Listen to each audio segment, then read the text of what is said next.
A lead article came out in the New York Times not long ago called The Face of Future Healthcare. It profiled the Kaiser Permanente system in California. Funnily enough, the story didn't talk to any nurses, so we decided we would. Well, from that article, Kaiser is a great model if what you're concerned about is boosting profits and not providing care. The problem with that article is that they're committed to moving patients away from the hospital, away from nurses, away from doctors, and back into their home alone, maybe with just a computer screen. Nursing care before used to be about the patient. When I started many years ago, it was about the patient. It has now gone to be about profit. And because it is now about profit, it's more like business executives are running your hospital now. Kaiser made $2.6 billion last year alone and received another $500 million in public subsidies beyond their charity care. You as a patient are not a priority any longer. It is whether they can move you along through that system as quickly as they can to make more profit. But the problem is, from the business standpoint, they want to cut staff.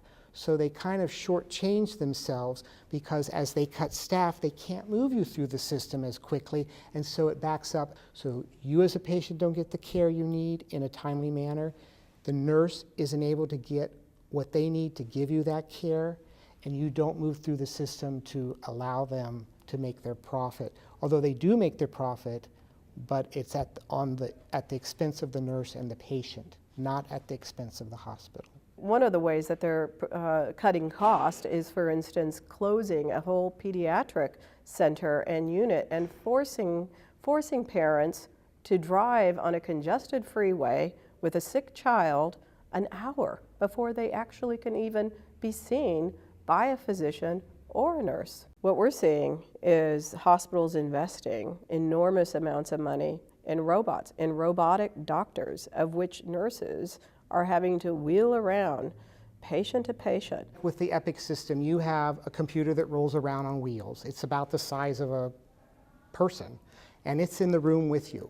And so you have to enter all this information into this computer that's with you all the time, like an albatross basically following you around in the room.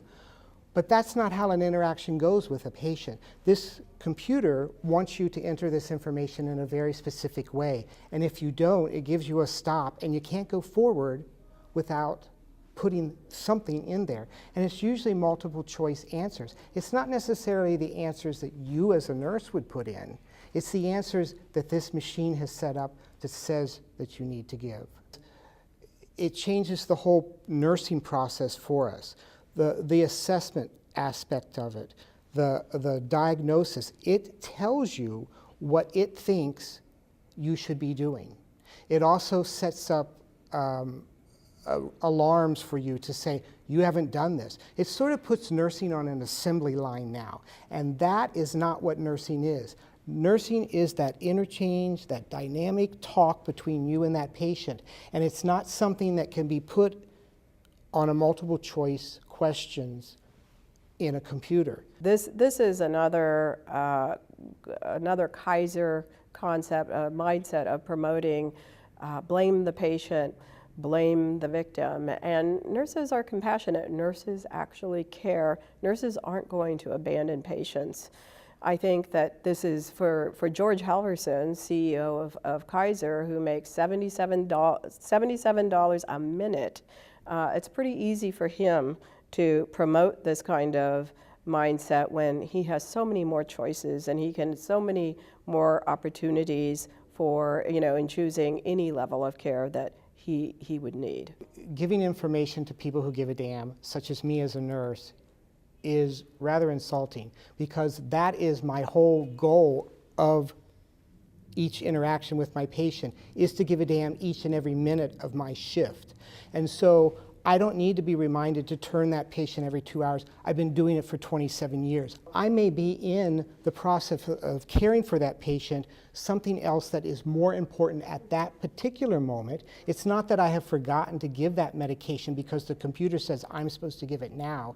It's because there is something more important going on with that patient at that very particular moment that requires my attention. And I will get to what I'm required to do. It's just not going to be on the assembly line time frame that this particular computer or this system would like me to be on. We know that we have to put the care back in, and we have to continue to push back on Kaiser's endless drive for maximizing profits and really draw the line in the sand for protecting public interests and patients, our communities.